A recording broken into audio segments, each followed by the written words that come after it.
Така, здравейте на всички! Добре дошли в моя част по физкултура.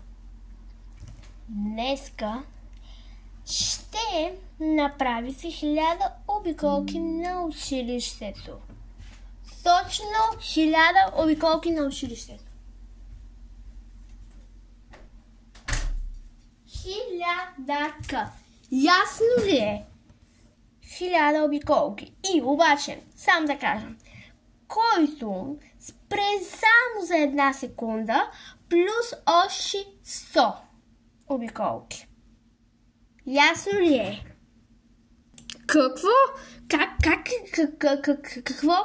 обиколки на училището? Как? Моля?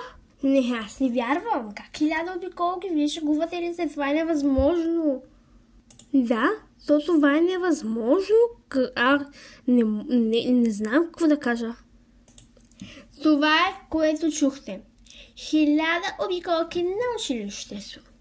Сега, няма невъзможни неща. Хайде, давайте, излизаме навънка.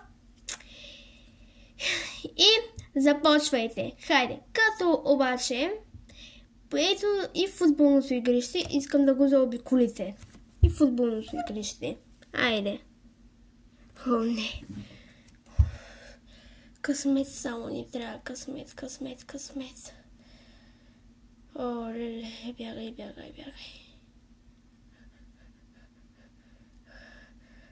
Това тук ли трябва да заобиколя? Ужас. Бягай. Мога да се справя. О, не. Ох, не мога повече. О, леле, не мога повече да бягам. Изморена съм.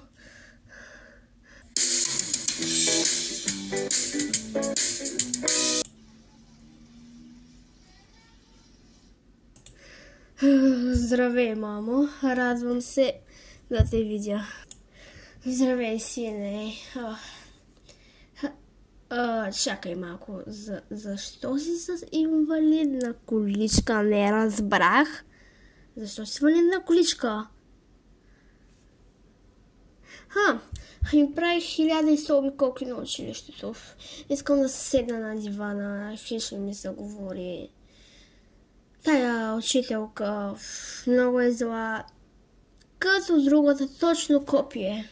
Направо много е зла. Ох, така е по-добре. О, леле. Какво ви е накарала да правите? Учителка, какво ви е направила че сте толкова изморени? Даже ми идва с инвалидна количка. Мамо, имахме физическа. Трябваше да правим 1000 обиколки. Обаче, ако спрем само за една секунда да си починем, плюс 100 обиколки. И аз направих 1100. И за това в момента съм натоварен. И мускулна треска, много голяма мускулна треска има.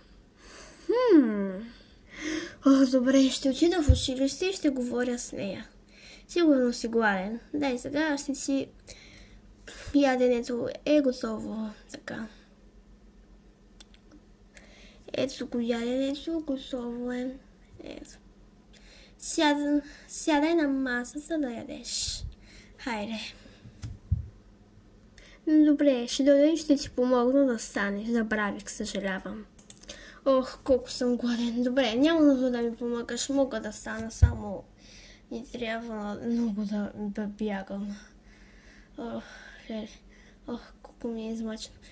Леле, най-накрая мога да ям. Много съм гладен. Направо. Даже съм по-гладен и от вълк. Добре, ти яш. Аз тук ще си пусна да гледам новините.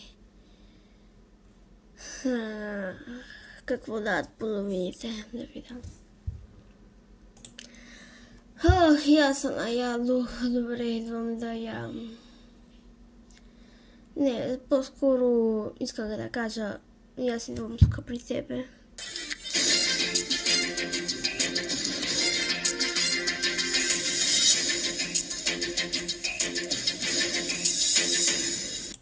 Здравейте, вие сте с новините на Брокхейвън. Днес ще започнем с много лош случай.